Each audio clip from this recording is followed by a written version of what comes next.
ভাইরে ভাই, বাইক বাজারে তো লাগছে আগুন। যে বাইকটা একসময় ছিল স্টাইলের রাজা, কমফোর্ট আর পারফরমেন্সের রাজা, ইয়ামাহার দালালরা এই সমস্ত কথা বলতো আর কি। আজ সেই বাইকটার দাম এমন ভাবে কমে গেছে, মনে হবে যেন ইয়ামাহা নিজেদের ব্র্যান্ডটাকেই ডিসকাউন্টে বিক্রি করে দিচ্ছে। খবর রাখেন কিছু 1-2 টাকা কমে নাই, একদম 1,28,000 টাকা কমে গেছে। কিন্তু কেন ভাই, হঠাৎ করে এত বছর পরে ইয়ামাহার কি হলো যে এফজেডএস ভার্সন 2 এর দাম এতটা কমিয়ে দিল? চলেন আজ ভালোভাবে আলোচনা করি এই কম দামের চক্রান্ত নিয়ে। আর সেটা জানতে হলে আমাদেরকে ফিরে যেতে হবে 2018 সালে। তো 2018 সালে ফিরে যাবার আগে আপনাদের সকলের কাছে আমার আবেদন, আপনারা যদি আমার চ্যানেলে নতুন হয়ে থাকেন এবং আমার ভিডিওগুলো যদি আপনাদের কাছে উপকারী মনে হয়, তাহলে অবশ্যই আমার চ্যানেলটিকে সাবস্ক্রাইব করে আমার সাথেই থাকবেন। তো চলুন মূল ভিডিওতে চলে যাই।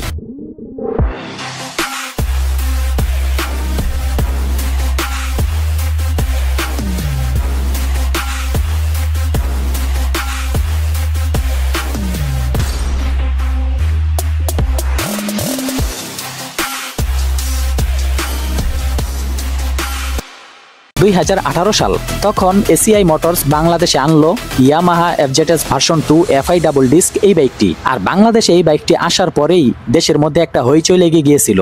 কারণ হচ্ছে তখন মিড রেঞ্জের কোনো বাইকের মধ্যেই এফআই ছিল না। আর যখন সবাই এটা জানতে পারলো যে মিড রেঞ্জের বাইকের মধ্যে এফআই আসছে, তখন সবার মাথা ঘুরে গিয়েছিল। আর তাই তখন এই বাইকটির লঞ্চিং দাম ছিল 2,65,000 টাকা। মানে সেই সময় এফজেডএস ভার্সন 2 এই বাইকটি বাংলাদেশে এসেছিল 2,65,000 টাকা দামে। আর এই বাইকের বিজ্ঞাপনে ছিল মানুষকে পাম দিয়ে ফুলানোর মতো অনেক ধরনের কথা। সেগুলোর মধ্যে কিছু হলো fuel injection, stylish muscular body, legendary Yamaha reliability, এই ধরনের আরো অনেক ধরনের কথা ছিল। আর এইটা শুনে কিছু কিছু আবেগী বাইকাররা তখন বলতে থাকলো যে ভাই, এফজেডএস মানেই হলো টপ ক্লাস। তবে আসল কারণ হলো তখন বেশিরভাগ মানুষই এফআই এর সাথে পরিচিত ছিল না। তাই যখন তারা এটা জানতে পারলো যে এই বাইকের মধ্যে এফআই আছে, তখন সবাই এটাকে স্বপ্নের মতো ভাবতে থাকে। আর সেই জন্যই এফজেডএস ভার্সন 2 ডাবল ডিস্ক এই বাইকের দাম ছিল কত?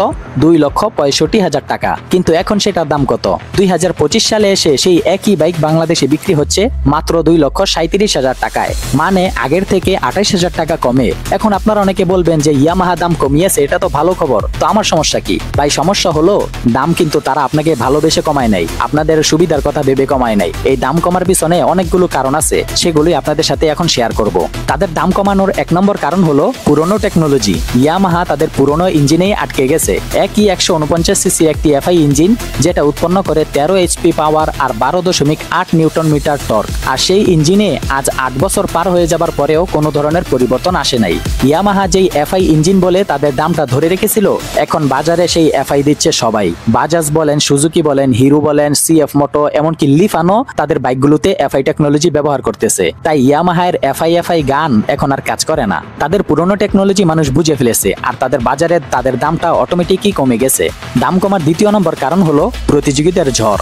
বাংলাদেশের মধ্যে এখন এসেছে GPX, Demon, Lifan, KPR, CF Moto, TVS, Apache এর মতো দুর্দান্ত বাইকগুলো। যেই বাইকগুলো শুধু পারফরমেন্সেই না, মন কাড়া লুকস, আধুনিক ফিচার্স, এবিএস, এলইডি সবকিছু দিচ্ছে। তাই ইয়ামাহা যখন দেখলো যে তাদের ক্রেতারা তাদের দিকে দূরে সরে যাচ্ছে, তখন তারা বলতে থাকলো ভাই দাম কমাও, না হলে স্টক করে যাবে। আর এটাই হচ্ছে ইয়ামাহার ভয়, তাদের বাজার হারানোর ভয়। এখানে ইয়ামাহা আমাদের মন্ত্রী মশাইয়ের মতো চরিত্রে অভিনয় করছে আর কি, মানে হাওয়া বুঝে দলবদল করেছে। দাম কমার 3য় নম্বর কারণ হলো শোরুমের পুরনো স্টক জমে থাকা। যখন এফজেডএস ভার্সন 3 বাংলাদেশে আসলো, তখন এফজেডএস ভার্সন 2 এর ডিমান্ড হঠাৎ করে কমে যায়। ডিলাররা তখন ভাবতে থাকে যে এই পুরনো ভার্সন 2 কে বিক্রি করতে হলে দামটা অবশ্যই কমাতে হবে। আর তখন তারা special offer, last stock, limited discount বলে তারা পোস্ট দিতে থাকে। আর সেই সমস্ত পোস্ট মানুষের মাথায় ঢোকানোর জন্য কিছু কিছু দালাল তো বসে আছে সারাক্ষণ। কিন্তু আসলে কথা হলো এটা হলো তাদের স্টক ক্লিয়ারেন্স সেল। মানে আপনাদের কাছে তারা অফার বলে যা বিক্রি করে, সেটা হলো তাদের শোরুমে পড়ে থাকা বাকি মালগুলো। এরপরে দাম কমার 4র্থ নাম্বার কারণ হলো কম্পোনেন্ট ও ম্যাটেরিয়াল কস্ট কাটছাট। আপনি কি জানেন ইয়ামাহা কিন্তু এখন তাদের অনেক পার্টস ইন্ডিয়া বা ইন্দোনেশিয়ার লোকাল বাজার থেকে নিচ্ছে, যেগুলোর মান আগের মতো না। প্লাস্টিকের প্যানেল হালকা, মিটার গ্লাস পাতলা, কালার কোডিং তাড়াতাড়ি ফেড হয়ে যায়। অর্থাৎ তারা তাদের বাইকের খরচ কমিয়ে লাভ কিন্তু ঠিকই ধরে রাখছে। আমি এটা বলি না যে ইয়ামাহা তাদের বাইকগুলো খারাপ দিচ্ছে, ইয়ামাহা ভালো বাইকই দিচ্ছে। তবে তাদের পার্টসের মধ্যে কিছু কিছু পার্টস তারা লোকাল পার্টস ব্যবহার করতেছে। তাই বাইকের দাম কমলেও ইয়ামাহার প্রফিট কিন্তু অতটা কমে না, কারণ যা ইনকাম করার তারা তো আগেই করে ফেলেছে। আপনারাই ভাবেন, এখন যদি তারা 28,000 টাকা কমে এই বাইকটা দিতে পারে, তাহলে 8 বছর আগে কেন 28,000 টাকা বেশি নিল?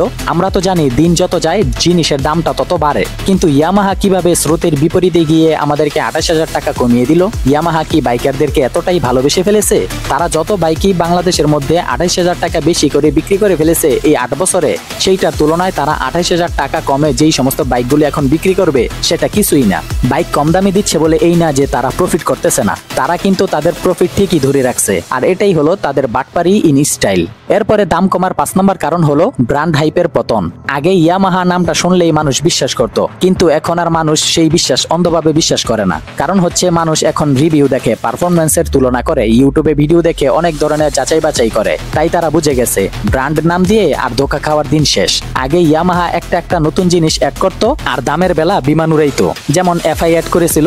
যদি আজকে কোনো বাইক বাংলাদেশের মধ্যে কোনো বাইকের মধ্যে যদি টিএফটি মিটার না থাকতো, তাহলে দেখতেন আমি শিওর ইয়ামাহা তাদের একটা সামান্য বাইকের মধ্যে টিএফটি মিটার অ্যাড করতো আর দাম বাড়িয়ে দিত। তবে এখন যেহেতু অন্যান্য সকল কোম্পানি এই সমস্ত কিছুই দিচ্ছে, তাই ইয়ামাহা এর পুরনো হাইপটা ভেঙে পড়ছে আর তারা দাম কমাতে বাধ্য হচ্ছে। কারণ হচ্ছে এখন ব্র্যান্ড নয়, এখন হলো ভ্যালু ফর মানি এর যোগ।